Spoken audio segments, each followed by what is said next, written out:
Everybody, welcome to this video. So now I'm going to show you how to add date and time to your web page using JavaScript. So this is going to be the easiest JavaScript tutorial out there. So right here on line 15, I have created a div with an ID of placeholder, and it's an empty div. So it doesn't have anything in there. So just a placeholder, and we are going to display our date inside of this div.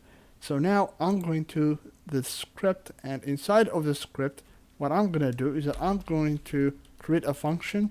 So function, alright, so just type in function, then open two parentheses, and then open two curly braces.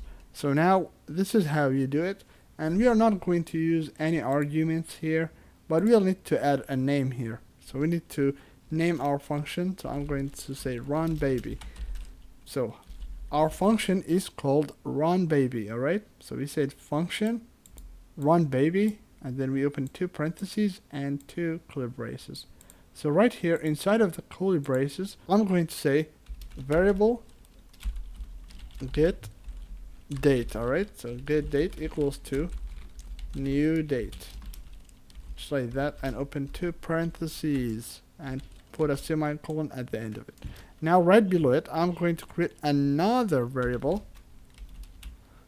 Call this change. Alright, so change equals to. Then we are going to use the get date.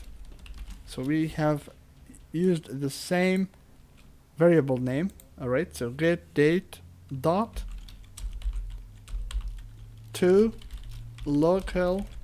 So locale string, and open two parentheses and close it.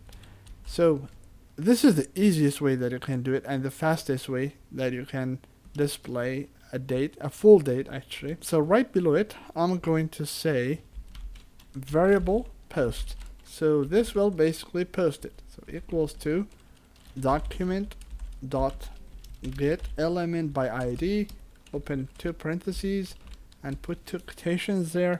Now we are going to use the ID of our div. So right here you see we have an empty div here, and we have called it placeholder. So I'm going to copy that placeholder and I'm going to paste it inside of that get element by ID. So we have it there, and now I'm going to say dot inner HTML equals to.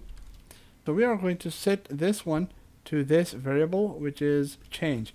So I'm going to say change. Alright, now if we save this, nothing will happen because we have created our function but we have not called it. So right here after our function, I'm going to call the function. So run baby, and open two parentheses and put a semicolon at the end of it. So now if we save it, you'll notice that we have displayed our date on the screen. So now let me explain what we have done so far. So we have created a function and we named it run baby, and we opened two parentheses and we opened two curly braces, and inside of the curly braces we have created a variable to get the date, and this one will change the date to a string. So this one is a string, and this one right here basically it displays the change variable into that placeholder, which is this one. And right here at the very end of it, you'll notice that I have used this little line just to call the function. And you know, for example, if I delete line 39 and if I save it, you know, our date will not be displayed because we have a function but there is nothing to call it. So you'll have to use the name of the function run baby and open two parentheses and add a semicolon at the end of it. So now we have the date displayed, and right now instead of this one, so now it's a solid clock, so it's not running. So to make this run, so you will need to use something else instead of run baby. So right now this one is basically calling the function one time, but I'm going to use something called set interval. So set interval, alright, then open two parentheses, just like that, and then type in the name of the function, which is run baby. So run baby, comma, and put a 0 here. So now what this one is going to do is that it's going to call it over and over and over again. So I'm going to go to file, save, and now, you know, as I save it, you'll notice that our clock is running. So now let's say that you don't want the date there. So let's say that only you want to have the time. Well, right here you see where it says to local string, so you'll simply add to local time string. Alright, so include the word time there. So now save it. You'll notice that it will be just time. So now we have our time displayed. So now let's say that I want to style it with CSS. I can always come here and use the same ID. So hashtag placeholder. So placeholder, and I'm using CSS now. So I'm going to say, for example, color green.